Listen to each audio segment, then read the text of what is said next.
இதயங்களில் வாழ்கிறார் எங்களுடைய தலைவர். நம்முடைய இறுதி இலக்கை அடைவதற்கு உறுதியை தருவது நம்முடைய உறுதிமொழிதான். பவித்ரா அவர்களை வருக, உறுதிமொழி ஏற்பை வாசித்து தருக. அனைவரும் எழுந்து நின்று இந்த உறுதிமொழியை ஏற்றுக்குவோம்.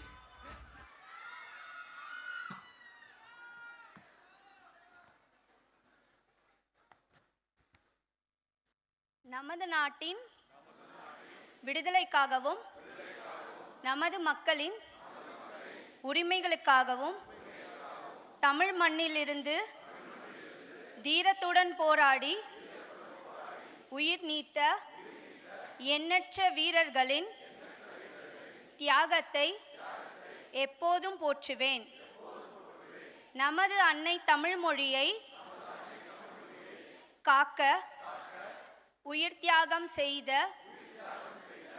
மொழிப்போர் தியாகிகளின் இலக்கை நிறைவேற்றும் வகையில் தொடர்ந்து பாடுபடுவேன். இந்திய அரசியலமைப்பு சட்டத்தின் மீதும்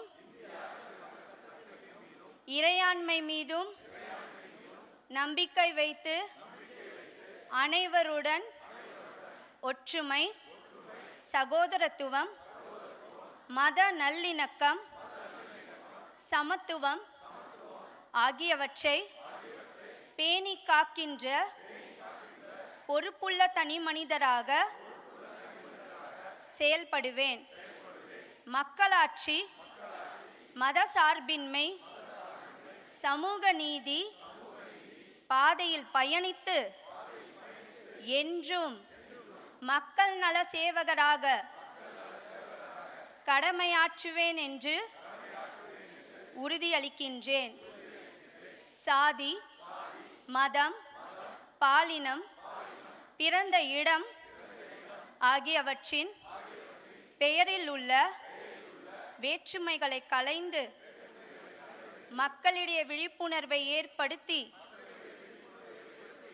அனைவருக்கும் சம வாய்ப்பு, சம உரிமை கிடைக்க பாடுபடுவேன். பிறப்போக்கும் எல்லா உயிருக்கும் என்ற சமத்துவ கொள்கையை கடைபிடிப்பேன் என்று உளமாற உறுதி கூறுகின்றேன். நன்றி. முறைப்படி நிகழ்வுக்குள் செல்வதற்கு முன்பு நம்முடைய கொள்கை தலைவர்களுக்கும் மொழிப்போர் தியாகிகளுக்கும் தமிழக வெற்றிக் கழகத்தினுடைய தலைவர் மலர் தூவி மரியாதை செய்வார். நாம் அனைவரும் எழுந்து நின்று நம்முடைய மரியாதையை செய்வோம்.